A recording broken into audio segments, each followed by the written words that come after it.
I'm at the gym today and I'm walking towards an empty squat rack. 10 feet in front of, and 1 foot to the right of my rack is another rack that a girl Belinda is doing squats on. While walking up I briefly noticed that her leggings are see-through, and when she bends down in her squats you can easily tell she's also not wearing underwear. That's not my business, that's her choice. But it made me uncomfortable to take a rack that was kinda behind her.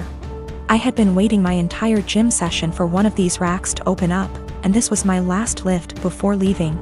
So I went ahead and took it. I went through my workout as normal. After every set I check my phone for 5 to 20 seconds. I track every single set for every single lift in a spreadsheet to note how much I lifted and for how many reps. Sometimes I need to remind myself what I did last week to make sure I'm progressing.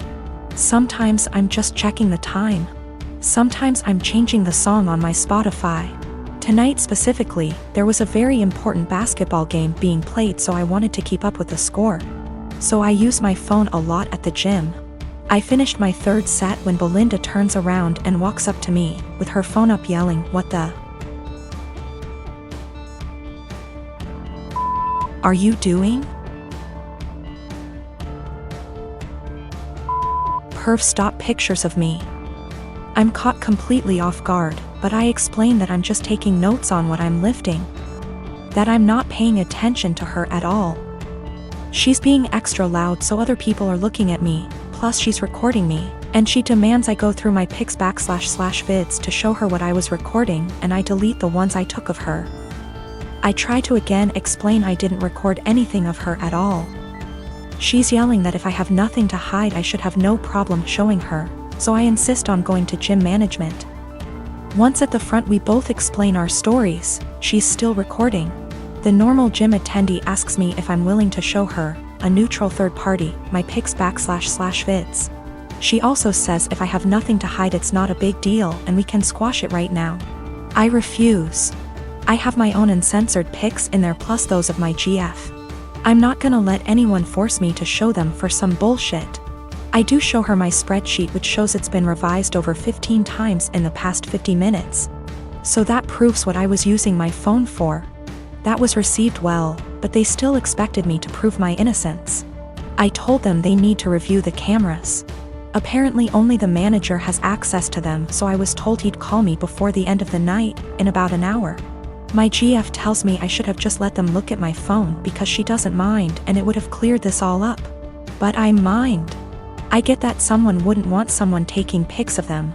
But violating my privacy to prove I wasn't taking pics of you crosses a line for me. Just talked to the manager. He checked the footage. He couldn't see what was on my screen in the footage.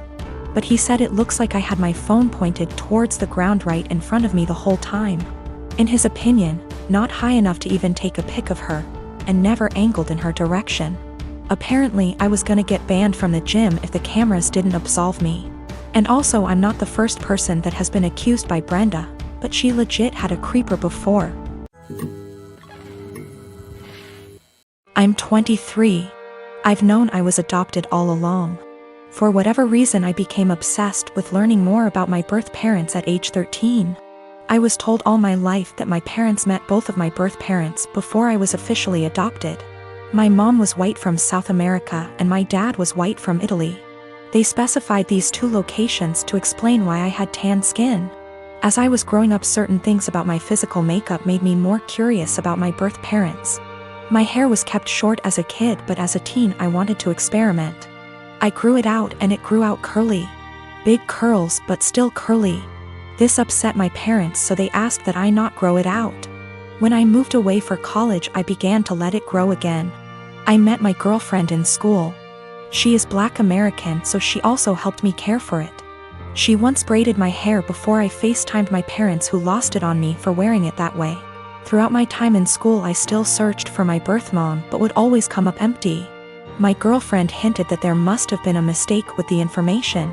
Even down to the name my parents claimed I had before they adopted me. She gifted me a DNA kit on my birthday that I didn't get around to until the lockdown hit. I didn't think anything would come of it because my parents weren't American, so I didn't know if it would work that way. So I sent it out of boredom and got my results weeks later, which have changed everything. I'm Black and Middle Eastern. I have light skin and my curl pattern is so loose that I hadn't considered it a sign before. I have ancestral ties to Iran, which can explain a more European facial structure. I'm sorry for my wording, I'm still learning. I sent my GF a screenshot and she called me right away. We were both stunned, though she long suspected. I tried to believe that my parents were innocently misinformed, but my girlfriend kept pointing out the inconsistencies. My parents claimed to have met my birth parents, therefore they couldn't have mistaken them for white. I confronted my parents, who became enraged at me for doing a DNA kit. I was very angry, yelling, swearing. They robbed me of my identity and hindered my search with their lies. My mom told me through tears that my racial background comes with a stigma. That I'd passed, so she wanted me to have an easier life fitting in. My dad yelled at me that I had to abandon what I just learned. I rage broke my phone and left.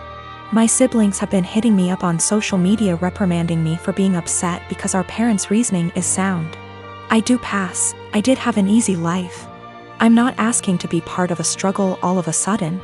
I just don't think I should have been lied to, and I think their reasoning is bullshit and racist. I'm just supposed to act like 10 years of me searching with the wrong info isn't that big of a deal? My parents admit that my mom was black. My oldest sister also recalls seeing my mom at some point. Both verify that she was black. Yes, they could be lying again. I have plans to continue to look into my background. My girlfriend was very hurt by their statements, so I chose to keep us both away from them. I don't understand how. I'm angry about being lied to and how that lie has made my effort into finding my birth parents completely void, while also rewriting my heritage. That's my girlfriend's stance as well. I'm tan enough that going to an all-white school still got me called slurs. Whatever issues my parents were trying to shield me from, it didn't work. Maybe this is a lie that I bought into alone. 2 of my siblings are trying to be supportive. I deactivated my Facebook and unfollowed some people on Instagram. I can't entertain the argument that I should forgive my parents and move on. I'm not there yet. I get that it makes me ungrateful for feeling this way. I don't hate them, I'm just really upset and disappointed in their decisions. My boyfriend and I have been together about a year, and when our city implemented lockdown for the virus, he decided to quarantine with me at my apartment, as I live alone and have a nicer apartment and he has several roommates. Mostly it has been going well, and thankfully we both still have jobs. Except in the first few weeks I started noticing that the bathroom floor was suddenly always wet around the toilet. The sink is across the room from the toilet, so it's unlikely to be from the sink. At first I thought it might be water, but soon realized that it was definitely pee. I asked boyfriend about it nicely, and he apologized and said sometimes he has bad aim. I asked him to try a little harder, and he said sure.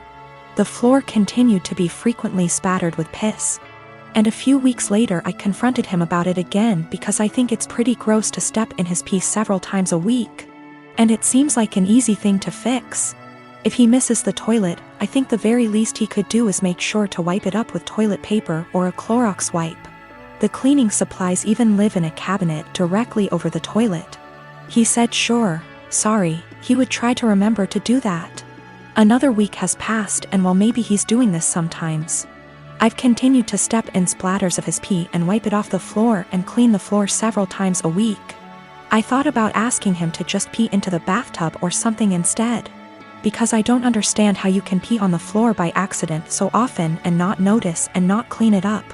Last night I got up to use the bathroom in the middle of the night and absolutely stepped in piss, for the 12,312,301,298th time. I had it, and I didn't want to pick a fight or ask him again, since it seems clear he can't or won't change. So I got one of my dog's wee pads from when he was a puppy, he is well trained now, and cut it up a bit and taped it down to make a sort of skirt or mat around the floor near the toilet to at least absorb the piss. Boyfriend saw this morning and is furious with me, saying that I'm calling him a dog, comparing him to an animal, etc. Honestly, I was not thinking that at all. I just was trying to be resourceful and solve the problem for myself, since I don't like piss on my bathroom floor, and don't like stepping in it. I didn't feel like arguing about it anymore. And putting a material specifically meant to absorb pee around the area he keeps peeing on by accident seemed like a practical solution. I am a 39 years old male, and I lost my son in 2019 due to a chronic heart condition. He was 15 years old. It was devastating and I just couldn't take it, especially when my family did little to nothing to support me during these difficult times. They didn't bring my son meals when he was at the hospital. They didn't let me go home and rest even for a few hours. They didn't take care of other things while I had a lot to deal with. I wasn't offered any help, just words. They'd just talk but do nothing. Despite the struggle, I've created an account for my son's college fund and kept putting whatever I could get at the time, and my son would talk about that a lot. He was depressed but always believed that he was going to get better and continue his education and attend college. I started saving money to keep him motivated and to make him feel like he could be like any other kid with hopes for a good future. He had a very close friend that's about the same age as him. They were friends for 5 years, and I can't express how his presence in my son's life helped him through the worst days.